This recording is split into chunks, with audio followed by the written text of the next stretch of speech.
Halo, perkenalkan nama saya Diana Putri Prasetyo, biasa dipanggil Putri. Pada video ini saya akan menjelaskan tentang proses atau perjalanan saya dalam merancang bangunan saya untuk mata kuliah Rancangan Arsitektur 3. Yang pertama, untuk lokasi, di sini lokasi yang kami pilih yaitu berlokasi di Tambak Lorok. Tambak Lorok sendiri merupakan kawasan pesisir yang berada di utara Kota Semarang, tepatnya berada di Jalan Tambak Mulyo, Tanjung Mas, Kecamatan Semarang Utara, di Kota Semarang, Jawa Tengah. Nah, Tambak Lorok merupakan kawasan pesisir yang dikenal dengan kampung bahari, kampung nelayan, dikenal juga kawasan tambak dan pemancingannya. Sehingga Tambak Lorok ini kaya akan dinamika sosial, lingkungan, dan budayanya. Nah, sebetulnya Tambak Lorok juga merupakan bagian penting dari ekosistem mangrove di pesisir utara Laut Jawa. Pada skala makro, Tambak Lorok berada di kawasan pesisir utara Semarang yang berbatasan langsung dengan Laut Jawa, Pelabuhan Tanjung Mas, dan kawasan industri.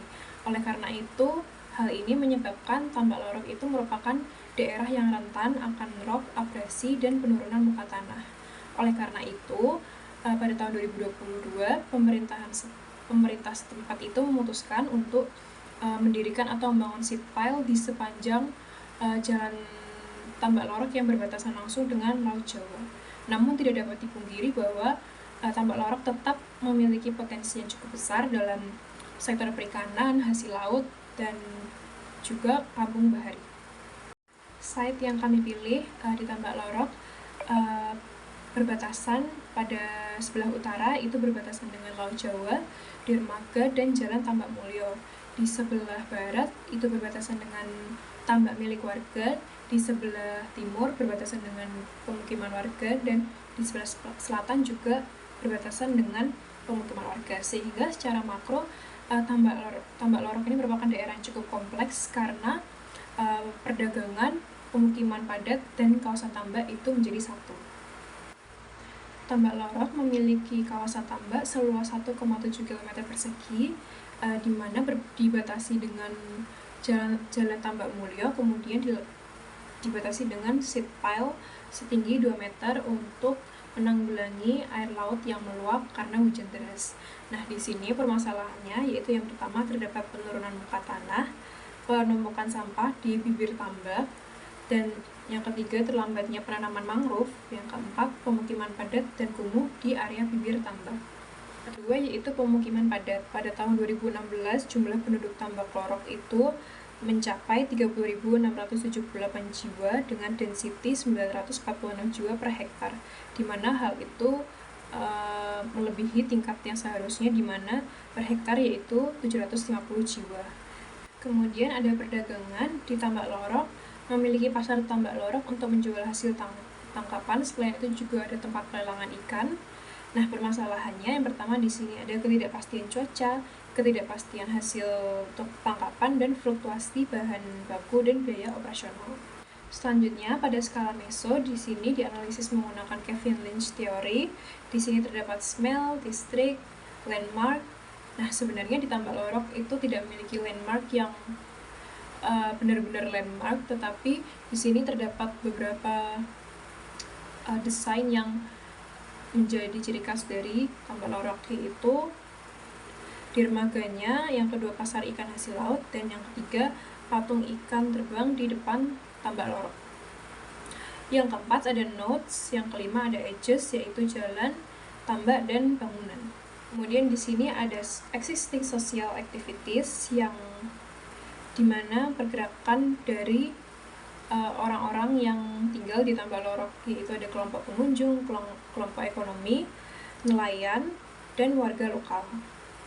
Kemudian pada skala mikro di sini terdapat sound analysis, wind analysis, sensory, nose, dan smell analysis.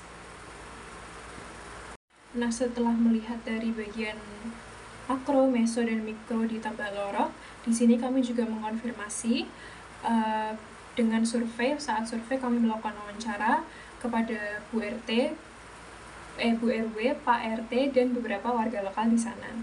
Dari wawancara tersebut memang menyebutkan bahwa mereka sudah puas dengan bantuan-bantuan yang diberikan oleh pemerintah setempat, seperti dengan pembangunan seat pile, sehingga pada tahun ini, tahun 2025, Tambak Lorok puji Tuhannya tidak terjadi banjir atau rob lagi. Namun beberapa dari yang kami wawancarai menyebutkan bahwa memang Tambak Lorok kekurangan lahan untuk ruang terbuka publik seperti lapangan untuk anak-anak bermain, karena memang kawasan Tambak Lorok ini sudah sangat padat dengan pemukiman warga. Oleh karena itu, setelah membaca makro, meso, dan mikro, serta melakukan wawancara, survei, dan melakukan studi preseden, di sini konteks yang saya baca yang pertama yaitu isu. Yang pertama, Tambak Lorok merupakan kampung bahari. Yang kedua, Tambak Lorok memiliki bagian ujung tambak yang tidak terawat. Yang ketiga, akses pedestrian masyarakat terhadap ruang publik masih terbatas. Kemudian masalahnya di Tambak Lorok itu yang pertama ada pemukiman padat, yang kedua mindset warga, yang ketiga penurunan muka tanah, dan yang keempat kenaikan air laut. Sehingga respon yang saya ambil di sini yang pertama yaitu pelestarian mangrove, yang kedua aktivasi placemaking. Di sini saya ingin menghidupkan kembali ruang-ruang publik yang dapat memberikan makna lebih ke penghuninya. Yang ketiga dan yang terakhir yaitu aksesibilitas. Sehingga visi yang saya ambil di sini adalah communal space, culinary, dan mangrove conservation, di mana ruang publik dan ruang hidup bersama yang berkelanjutan, mengintegrasikan prinsip inklusivitas, asas identitas maritim dan komunitas, serta memfokuskan pengembangan masa depan pada bidang kuliner dan fasilitas di Tambak Lorok. Oleh karena itu, desain prinsipal atau prinsip desain yang saya pegang pada PA3 kali ini yang pertama adalah inclusivity. Itu pasti desain yang dibuat harus universal dan fleksibel, karena Tambak Lorok tidak hanya satu jenis kelompok orang saja, tetapi juga dari semua khalayak umur dan jenis kelamin. Yang kedua yaitu sosial ekonomi, pastinya mengintegrasikan elemen sosial yang berdampak pada stabilitas ekonomi. Yang ketiga people, pastinya desain harus human centered design. Yang keempat connectivity, karena connectivity itu pada dasarnya dapat meningkatkan pengalaman sosial penghuninya. Yang kelima yaitu environment, pastinya karena tempat yang dipilih itu berada benar-benar di kawasan tambak, sehingga harus memperhatikan lingkungan sekitar.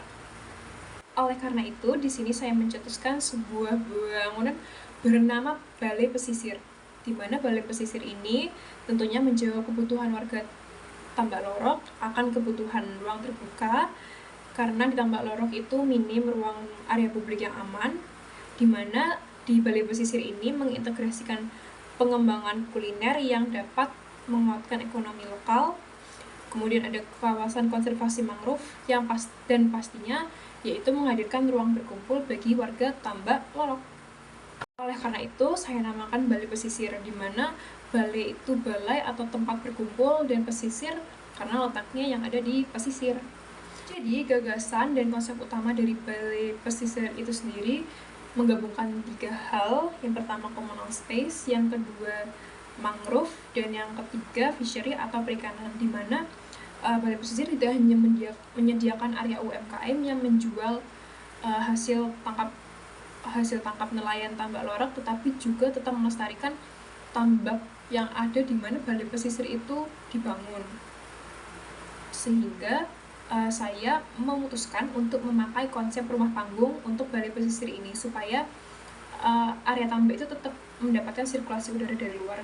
Nah, konsep menggabungkan antara tambak dan mangrove ini disebut konsep silvofishery.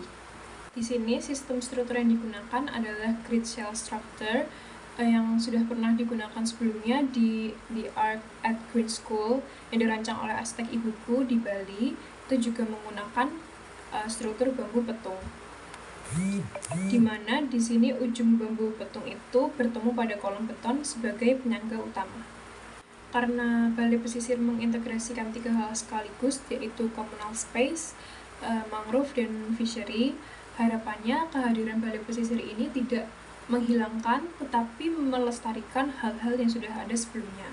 Melalui rancangan communal space berbasis kuliner dan konservasi mangrove ini, Tambak Lorok tidak hanya diberikan ruang untuk berkumpul tetapi juga kesempatan untuk tumbuh, menjaga alam dan memperkuat identitas pesisirnya. Sehingga harapannya desa ini dapat menjadi langkah kecil menuju lingkungan yang lebih inklusif, berkelanjutan, dan membanggakan bagi warga Tambak Lorok hari ini maupun di masa depan. Terima kasih.